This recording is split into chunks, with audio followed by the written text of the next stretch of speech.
The moment Tommy stood up, the entire room seemed to shift. It wasn't just that he was a little boy in a sea of adults. It was the way he clutched the microphone, knuckles turning white, his chest rising and falling like he was gathering every bit of courage he had left. The murmurs in the crowd died down, all eyes turning to him. I felt my breath catch in my throat. He looked so small under the bright lights, his blonde hair slightly messy, his blue sweater just a little too big on him. His voice was steady, but there was something fragile in it, something that made the air feel heavy. "Mr. Trump," he paused, swallowed hard. "Do you think my dad, a soldier, will ever come home?" For a moment, the entire room was frozen. You could hear the faint buzz of the microphone, the distant hum of a camera adjusting its focus. Tommy's words hung there, raw and open, like a wound nobody knew how to mend. Even Trump, who always had an answer for everything, seemed momentarily caught off guard. He blinked, straightened slightly in his chair. The silence stretched. My heart pounded in my chest. This wasn't just a question. It was a plea, a hope that had been hanging by a thread for too long. Trump leaned forward, resting his elbows on the table in front of him. "What's your father's name, son?" His voice had softened, missing its usual sharpness. Tommy looked down at his shoes, then back up. "James Carter," he said quietly. "He's been gone for 2 years." The crowd stirred. Someone a few rows back whispered something, but I couldn't make out the words. The weight of what Tommy had just said pressed down on everything. 2 years. 2 long years. Trump exhaled slowly, his fingers tapping the table. His expression changed. Something flickered in his eyes, something deeper than just concern. It was almost like recognition. "James Carter," he repeated under his breath, his gaze shifting slightly, like he was reaching into a memory buried deep. My stomach tightened. There was something in the way he said my husband's name, something that made my fingers dig into the fabric of my jeans. I had spent countless nights lying awake, wondering if I'd ever get an answer, wondering if anyone even remembered him. And now, in this moment, something told me Trump did. But before I could open my mouth, before I could say anything, Trump leaned back in his chair, his lips pressing together. The pause felt like forever. The crowd was waiting, holding its breath. Then finally he spoke. I remember that name. The second those words left Trump's mouth, the entire room seemed to shrink. The air felt thicker, heavier, like we were all holding on to something we couldn't quite name. I gripped the edge of my chair, barely breathing. Tommy's fingers tightened around the microphone. You know my dad?" His voice was so small, so unsure, like he was afraid to believe it. Trump didn't answer right away. Instead, he just looked at Tommy, really looked at him like he was searching for something in his face. His fingers tapped against the table again, slower this time, like he was measuring his words. "I knew your father very well," he finally said. His voice wasn't loud, but it was steady. "Certain." The crowd reacted instantly. A few gasps, murmurs rippling through the room. Cameras zoomed in closer. The air was buzzing, electric. Even I couldn't stop my heart from racing. Because for the first time in 2 years, someone wasn't just giving us polite smiles and empty words. This was different. Tommy took a step forward. "Then where is he?" The question hit like a hammer. I saw Trump's throat move as he swallowed. His eyes flickered with something deep, something unspoken. "That's complicated," he said, almost like he was choosing each word carefully. Tommy's shoulders dropped. His fingers loosened around the microphone. "So, you don't know," he mumbled, barely above a whisper. Trump leaned forward, resting his forearms on the table. "I didn't say that," he said gently. "But before I answer, I need to ask you something first." Tommy hesitated. "What?" Trump took a breath. "What do you remember about your father?" That was when the crowd went silent again. Not just quiet, silent. Like nobody even dared to shift in their seats. Like they knew whatever came next was going to change everything. Tommy blinked a few times. His lower lip trembled just slightly, but he didn't cry. He looked down for a second, then back up at Trump. "I remember he used to pick me up and spin me around in the kitchen," he said softly. "He smelled like his army jacket. And he always told me I was his little soldier." My throat tightened. I had to blink fast to keep the tears from spilling over. Trump nodded, his face unreadable. Your dad talked about you all the time, he said, almost like he was lost in the memory. He was so proud of you. Tommy's eyes widened. He was? Trump nodded. More than anything. Then he hesitated, his jaw tightening. And I think it's time you knew the truth. I felt my stomach drop. The truth. 2 years of waiting, of hoping, of dreading. And now, here we were. Tommy gripped the microphone tighter. What truth? Trump exhaled, looked at me, then back at Tommy. And then, finally he said it. Your father saved. The moment those words left Trump's mouth, the entire room seemed to shift. There wasn't just shock. There was something else, something deeper. A weight pressing down on everyone, making even the air feel different. My fingers curled into the fabric of my jeans, my heart pounding so loud I swore the cameras could pick it up. Tommy's small hand tightened around the microphone. His lips parted, but no words came out. His chest rose and fell in uneven breaths. He what? Trump exhaled slowly, as if deciding how much to say. His usual confidence was there, but it was mixed with something heavier, something real. Your father, he said carefully, saved my life. The crowd gasped. It wasn't just the words, it was the way he said them. Like each syllable carried a memory too heavy to ignore. The flashes from cameras grew brighter. The murmurs turned into whispers, then silence again. Everyone was waiting. Tommy took a shaky step forward. But how? Trump leaned back slightly, running a hand along the table's edge. His jaw tightened, like he was bracing himself. It was a long time ago, he started, before I was president, before I even thought about running.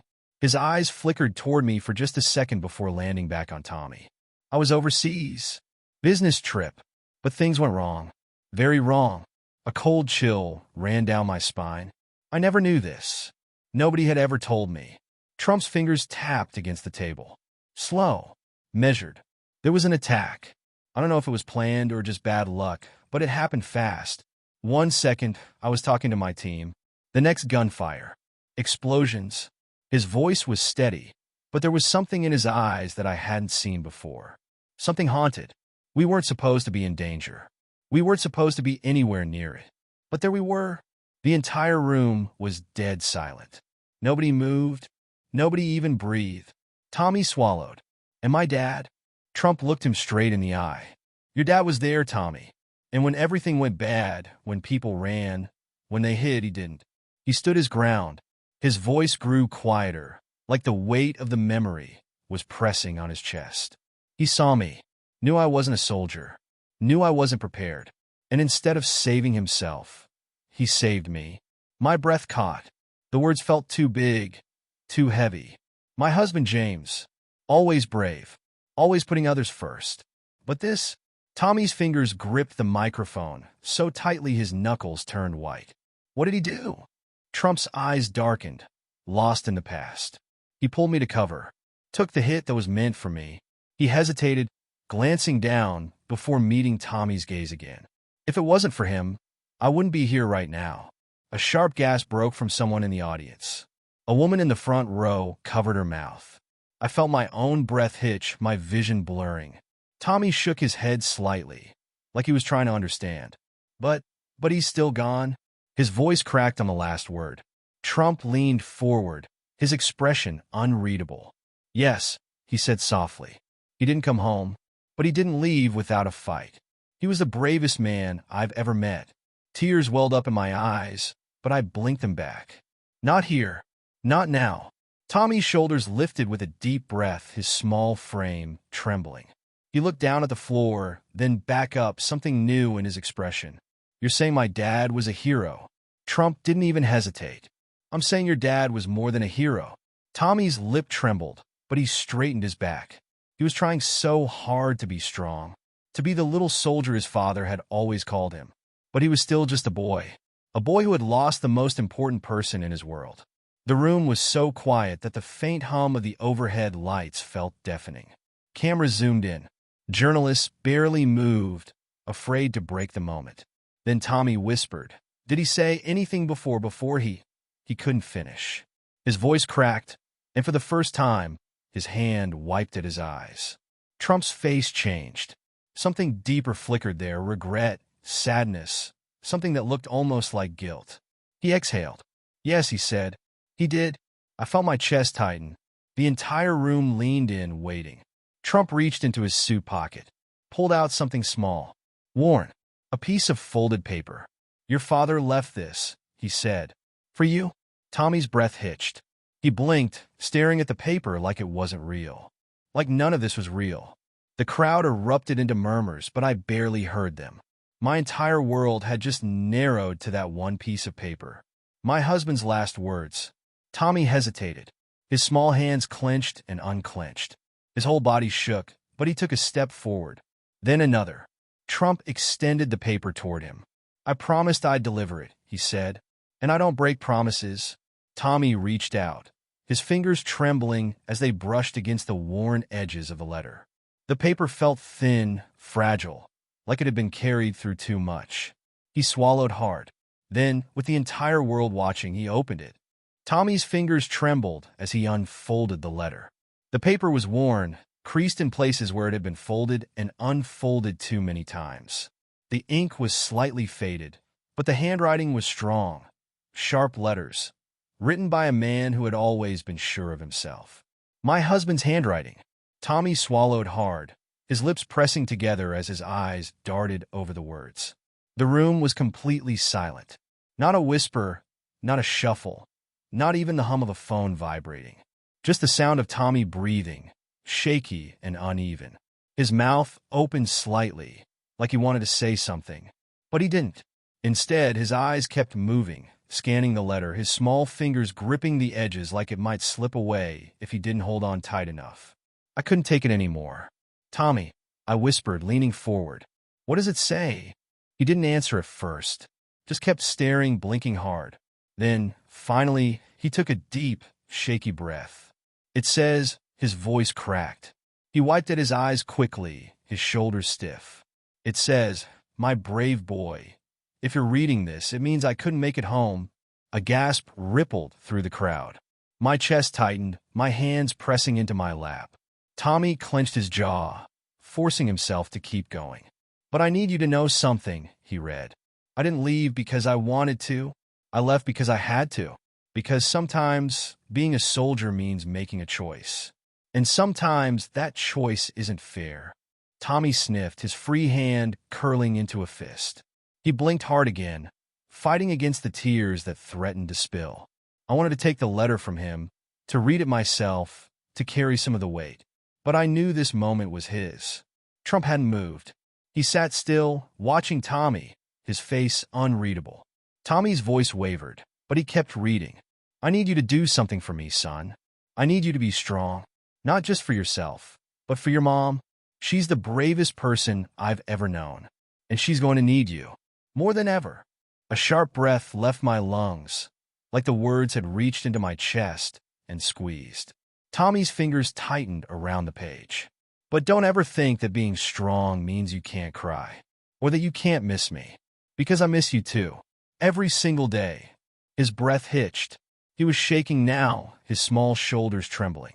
I couldn't stay still any longer. I stood, moving to his side, placing a hand gently on his back. He didn't look up, just leaned slightly into me, his eyes still locked onto the words. "I love you, my little soldier," Tommy whispered. "Always." He stopped. The letter slipped from his fingers, floating down like a fallen leaf. And then, for the first time, he let himself cry. I pulled him into my arms, holding him close as his small body shook. His sobs were quiet, but they carried more pain than any sound I'd ever heard.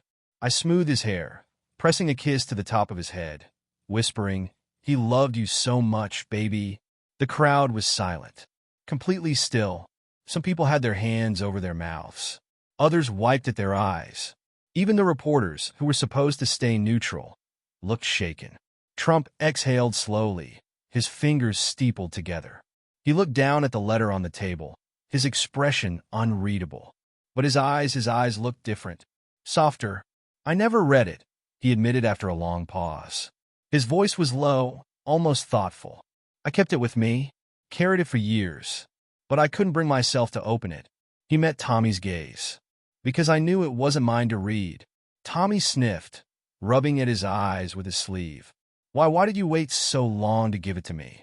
His voice was thick with emotion, but there was something else there, too. Something that wasn't just sadness. A hint of anger, confusion. Trump didn't flinch. He nodded slowly, like he'd been expecting the question. Because I was afraid, he admitted. Afraid of what it would say. Afraid of what it would mean. He took a deep breath. Afraid of facing the fact that your father gave his life for mine. The words hung in the air, heavy and unshakable. Tommy's hands curled into fists at his sides. His little chest rose and fell in quick, uneven breaths. You could have told me, he said, his voice barely above a whisper. You could have told me sooner. Trump's jaw tightened. I know. He didn't offer an excuse. Didn't try to defend himself. Just those two words. Simple. Honest. For a long moment, Tommy just stood there, staring at him. His small fingers clenched and unclenched. His lips pressed together. He looked so much older than his 10 years in that moment. Then, without another word, he turned and pressed his face into my side. I wrapped my arms around him, holding him close, feeling the weight of everything settle between us. Trump sat back in his chair, exhaling. Your father was a great man, he said, his voice softer now. And I promise you, his sacrifice will never be forgotten. The crowd was still silent. But there was something different now. Something heavier. This wasn't just a story anymore. It was something real. Something raw. Tommy wiped his face and turned back, looking at Trump. His voice was small but steady. Do you really mean that? Trump met his gaze without hesitation. I do. Tommy swallowed. Then, slowly, he reached down, picked up the letter, and held it to his chest. His father's words. His father's final message. And in that moment, I knew that no matter how much pain we carried, no matter how heavy this loss was, Tommy had finally gotten something we had been waiting for all these years. An answer. Tommy held the letter against his chest like it was the only thing keeping him standing. His small fingers gripped the edges so tightly the paper crinkled under his touch. His breathing was uneven, his little shoulders rising and falling with the weight of something too big for him to carry alone. I rubbed his back gently, feeling the heat of his emotions pressed against me. I wanted to take his pain, to shield him from this moment, but I couldn't. He had asked the question. He had heard the answer. And now, he had to decide what to do with it. Trump leaned forward slightly, resting his elbows on the table. His eyes weren't on the cameras, or the reporters, or even me. They were on Tommy. Focused. Present. You okay, son? Tommy sniffed, wiped his nose on his sleeve, but he didn't look up. He just stared at the letter like he was afraid it might disappear. You really carried this with you all these years? His voice was small, uncertain. Trump nodded. Everywhere I went. Tommy swallowed hard. But you didn't read it? No. Why? Trump was silent for a moment. He looked down at his hands, then back at Tommy. His voice was steady, but there was something deeper there, something unspoken. Because I didn't think I deserved to. The room went still again. The cameras zoomed in closer, capturing every flicker of emotion across Tommy's face. The weight of those words settled over us like a thick fog. Tommy finally looked up, his eyes red-rimmed, filled with something I couldn't quite name. He studied Trump, searching his face like he was looking for a crack in the armor, something real behind the powerful image. Why not? Tommy asked, his voice barely above a whisper. Trump exhaled through his nose. Because your father died, saving me. Tommy's fingers twitched around the letter. He bit his lower lip, trying to keep it from trembling. You didn't ask him to, he muttered. No, Trump agreed. I didn't. The boy sniffled, blinking quickly. Then why do you feel bad? Trump let out a slow breath. Because sometimes, when someone sacrifices themselves for you, it's hard to understand why. He glanced down briefly before meeting Tommy's gaze again. And it's even harder to live up to it. Tommy shifted on his feet, his grip on the letter loosening just a bit. His lips still trembled, but he didn't look away. For the first time, I saw something change in his eyes. Not just sadness, not just confusion, understanding. Tommy looked down at the letter again, smoothing the crinkled edges with his thumb. "My dad believed in doing the right thing," he said softly. "That's what my mom always told me." I felt my throat tighten. I reached for his hand, but he didn't take it. He just kept looking at the letter, his little fingers running over the worn creases. Trump nodded. "Your dad wasn't just brave, Tommy. He was selfless." He didn't hesitate. Not for a second. Tommy swallowed hard. He hesitated for a long moment, then turned to me. His voice was small, but certain. "Can I read the rest?" I hesitated. Not because I didn't want him to, but because I knew how much this moment meant. This wasn't just a letter. It was the last piece of James we had left. Finally, I nodded. "If you're ready." Tommy took a deep breath, unfolding the letter again with careful hands. The crowd was silent, waiting. He cleared his throat and read. "I know you must be angry, maybe sad, maybe both. And that's okay. I want you to feel everything, Tommy, because that's what makes you strong." Tommy paused, blinking fast, but he kept going. "But no matter how hard it gets, I need you to remember something. I made a choice. A choice to protect people who couldn't protect themselves. A choice to stand when others couldn't. A choice to make sure someone else got to go home to their family.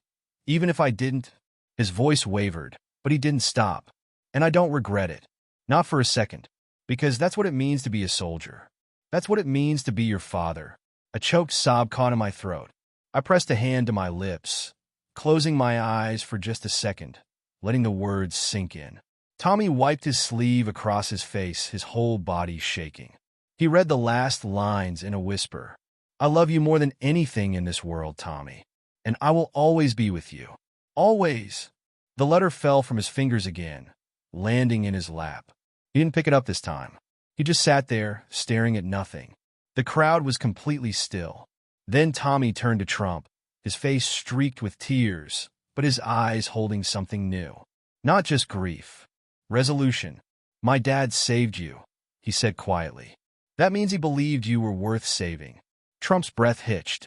For a second, just a second, something flickered in his expression. A crack in the armor. Tommy straightened his back, his voice steadier now. "So prove it." Trump blinked. "Prove it?" Tommy nodded, his small hands clenching into fists. "Prove he was right." The room erupted into murmurs, cameras clicking, reporters scrambling to write down every word.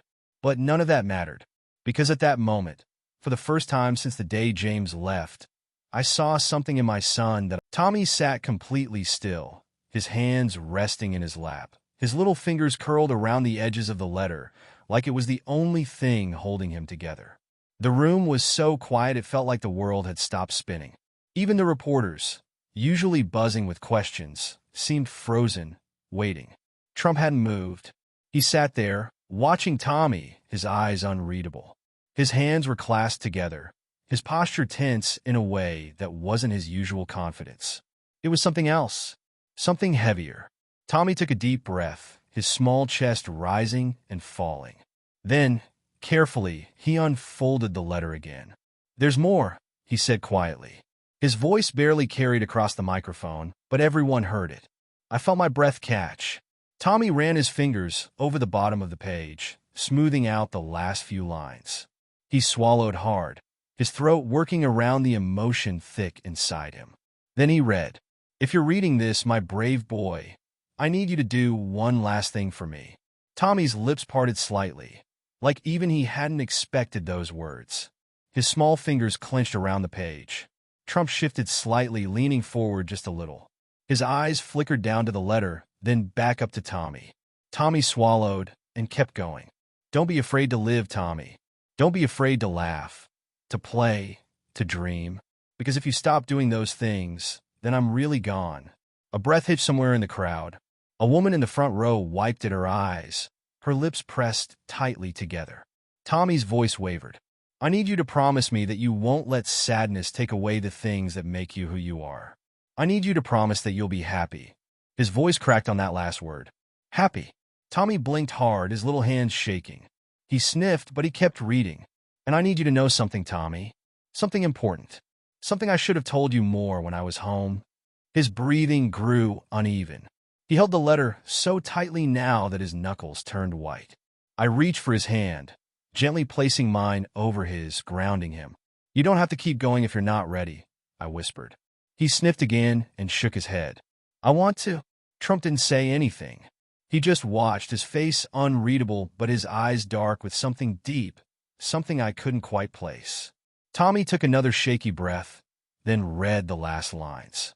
"You're the best thing I ever did, Tommy. The best part of me. And no matter where I am, no matter how much time passes, I will always be proud of you. Always."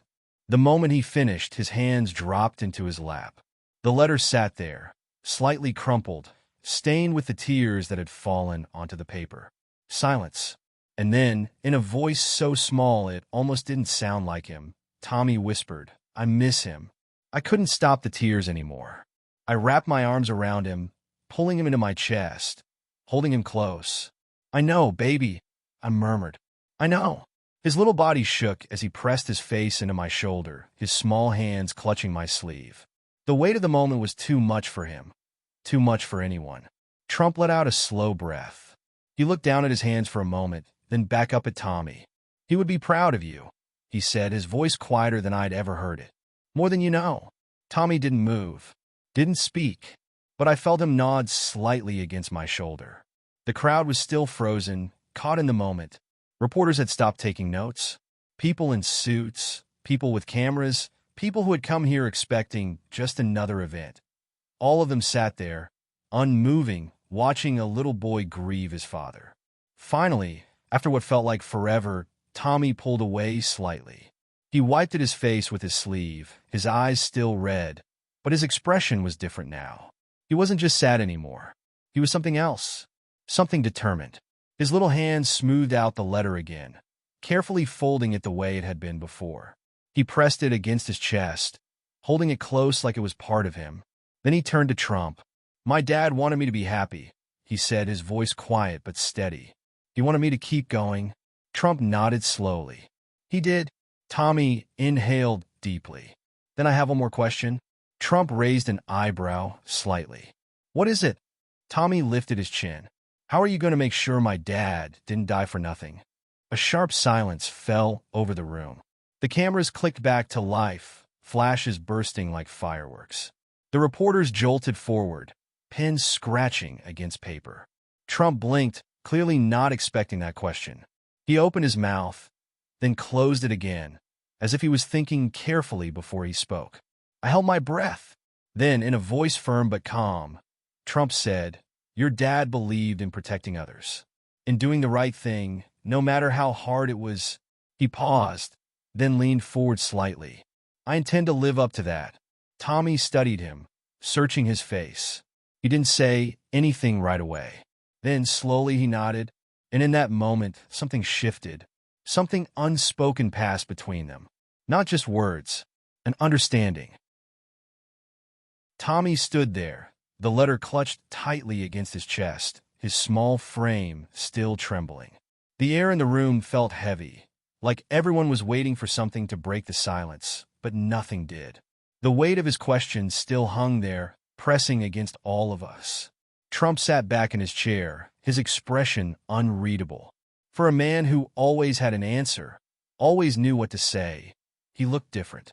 Not just serious, not just thoughtful, but something else, something heavier. Tommy's voice, soft but firm, cut through the stillness.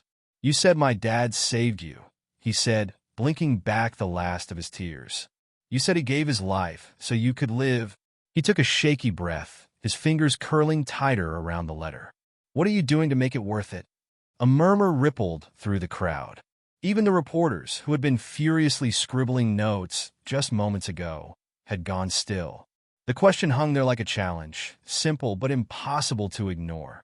Trump leaned forward again, resting his hands on the table in front of him. His eyes, usually sharp and calculating, softened just a bit. He didn't speak right away, like he knew the words had to be right. "I think about your father every day," he said finally. His voice wasn't loud, but it carried.